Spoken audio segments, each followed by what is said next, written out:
আসি পরবর্তী খবরে। নন্দীগ্রামে তৃণমূল বিজেপি আসন সমঝোতা, সমবায় ভোটে চাঞ্চল্যকর অভিযোগ সিপিআইএম এর।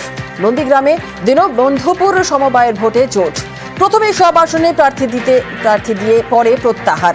50টির মধ্যে 32টি আসনে প্রার্থী তৃণমূলের, আর বাকি 18টি আসনে প্রার্থী দেয় বিজেপি।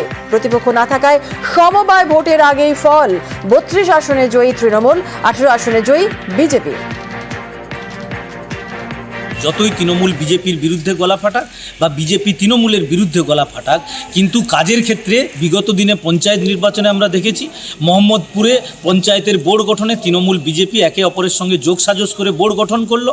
আবার আমরা আজকে দেখছি যে দীনবন্ধুপুর সমবায় সমিতিতে একই রকম তৃণমূল বিজেপি বোঝাপড়া করে সিট শেয়ারিং করে নিল, যাতে নির্বাচনটা না হয়, অন্য কোনো রাজনৈতিক দল যাতে ওই প্রতিদ্বন্দ্বিতায় অংশগ্রহণ করতে না পারে।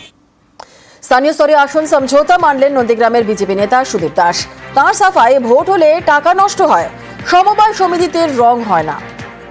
সমবায়ের কোনো রং হয় না। ছাত্রী সমবায় সমিতি নির্বাচনের ক্ষেত্রে ভারতীয় জনতা পার্টির যে প্যানেলের প্রার্থীরা ছিলেন তারা জয়লাভ করেছে।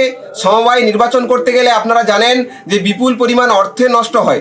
সেই অর্থ নষ্টের পক্ষে সমবায়ীরা কখনো যেতে চায় না। সেই জায়গায় লোকাল স্তরে পিছিয়ে এসে ভারতীয় জনতা পার্টির কোনো রকম কোনো নির্দেশ নেই, কোনো নির্দেশক্রমে ঘটেনি। লোকাল স্তরে সমবায়ীরা যুক্ত হয়ে এই জায়গায় আসন সমঝোতা বলুন না যাই বলুন ওরাই করেছে। সমবায় ভোটের রাজনীতি নেই দাবি নন্দীগ্রামের তৃণমূল নেতা বাপ্পাদিত্য গর্গের। তাঁর দাবি, সমবায় সমিতিকে বাঁচানোর স্বার্থে ঐক্যবদ্ধ সিদ্ধান্ত। তৃণমূল কংগ্রেস সমর্থিত এবং মনোনীত প্রার্থীরা মোট 50টি আসনের মধ্যে 32টিতে বিনা প্রতিদ্বন্দ্বিতায় জয়লাভ করেছে। বাদবাকি আসনগুলো বিজেপি, সিপিএম এবং সিপিআই এই তিনটি রাজনৈতিক দল নিজেরা মনোনয়ন করেছে। এখানে সমঝোতার কিছু নেই।